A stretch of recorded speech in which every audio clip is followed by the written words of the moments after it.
अभी वर्तमान समय को देखते हुए नेचुरल है कि जैसे जैसे अंत की ओर आगे बढ़ते जा रहे हैं, तो बाबा भी कहते हैं कि अंतिम समय के नज़ारे देखने के लिए स्वयं में हिम्मत और शक्ति चाहिए, और उसके लिए जितना हो सके अभी से हम अभ्यास करें साक्षी दृष्टा रहने का। अर्थात के दृश्य तो आएंगे, साइड सीन्स के रूप में आएंगे। तो जब कोई भी दृश्य आए उसको ये समझे ये साइड सीन है, और साइड सीन की रीति से उसको पास करे। क्यों हुआ, क्या हुआ, इसके विस्तार में न जाए, क्योंकि वो कहीं न कहीं हमारे लिए अटकल बन जाएगी, जो अटक हमारे जीवन में आ जाएगी, फंस जाएंगे।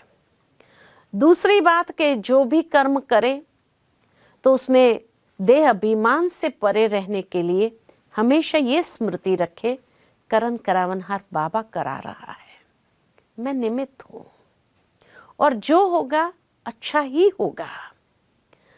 तो जितना हमारे मन के भावनाओं में एक तो करन करावनहार बाबा की स्मृति रहेगी, तो मैंपन समाप्त हो जाएगा, और मैंपन समाप्त होने से साक्षी दृष्टा सहज बन सकते हैं।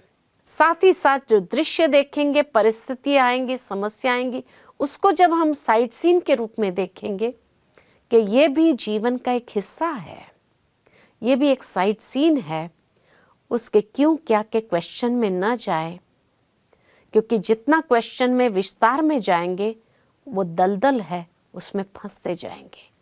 आई है कोई भी परिस्थिति, समस्या आई है, हो सकता है कुछ अनुभव प्रदान करने आई है, कुछ तोहफा देने के लिए आई है, कुछ शिक्षा देने के लिए आई है, हमें जीवन में आगे बढ़ाने के लिए आई है। जब इस तरह से उसको देखने का हमारा दृष्टिकोण बन जाएगा, तो साक्षी दृष्टा यानी देखना तो है ही है, लेकिन इन विधियों के साथ उसको देखते हुए, तो ये अभ्यास अंतिम समय नहीं होगा। अभी से जितना अभ्यास में लाते जाएंगे, तब अंतिम समय तक हमारी ये स्थिति प्रैक्टिकल हो जाएगी।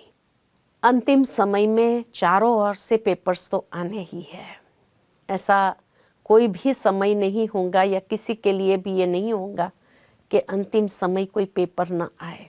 लेकिन वो पेपर कहाँ से आना है? बाबा की एक मुरली मुझे याद आती है कि जिसमें बाबा ने कहा था कि कोई भी छोटी कमजोरी होंगी जिसको आप समझेंगे ये तो छोटी कमजोरी है, अंत तक ठीक हो जाएगी, लेकिन वही अंतिम पेपर का द्वार होगा, और वो इतना मैग्निफाइड रूप में आ जाएगा कि अगर हम उस कमजोरी के वश हो जाएंगे, उस कमजोरी को पहले से जीता हुआ नहीं होगा, तो विजयी बनना मुश्किल है। इसलिए अंतिम पेपर हमारी उस कमजोरी मैग्निफाइड रूप में सामने आएगी, तो नेचुरल है कि वहां से सहजता से फेल होने की संभावना है। इसलिए कोई भी छोटी कमजोरी को छोटी न समझ करके आज ही ये महसूस करे कि इसके ऊपर भी मुझे विजयी होना है। जब उसके ऊपर विजयी हो जाएंगे, तो नेचुरल है कि अंतिम समय विजयी बनना सहज हो जाएगा। अगर कोई भी कोने से, वो कमजोरी के कोनेों से वो पेपर आएगा भी, तो क्योंकि विजयी है, तो विजयी होने का अनुभव होगा। दूसरी बात जो बाबा ने हमेशा हमारे अटेंशन में दी है, बहुत काल का अभ्यास चाहिए। बहुत काल का अभ्यास सालों से नहीं है, लेकिन एक दिन में भी कोई अभ्यास हम कितनी बार अधिक से अधिक कर सकते हैं। जितना बहुत बार उस अभ्यास को करने के अभ्यासी हो जाएंगे, तो अंतिम समय कोई भी बात हमारे सामने आएंगी, वो अभ्यास हमें खींचेगा उस स्थिति में, और तब सहज विजयी हो सकेंगे।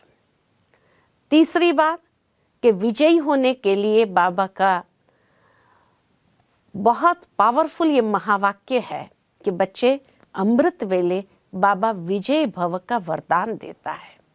हमें तो पता नहीं कि हमारा अंतिम समय कौन सा है और अंतिम पेपर कौन सा होगा, लेकिन अगर उस पेपर में विजयी होना है, तो ये अभ्यास जरूर हो कि कभी भी अमृत वेला हम मिस न करें।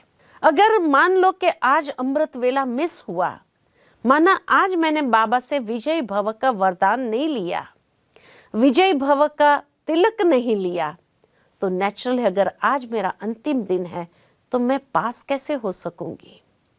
तो अंतिम समय में विजयी होने के लिए प्रतिदिन अमृत वेले के ऊपर विशेष अटेंशन देते हुए बाबा से विजय भव का वरदान रोज लेते रहे, तो अंतिम घड़ी आ भी जाए तो मुस्कुराते हुए कि आज बाबा ने मुझे मेरे मस्तक पर वरद हस्त रखते हुए मुझे विजय भव का वरदान दिया है, मैं विजयी आत्मा हूँ और सदा विजयी रहूंगी। तो इसी के आधार से सदा विजयी अनुभव करेंगे। ओम शांति।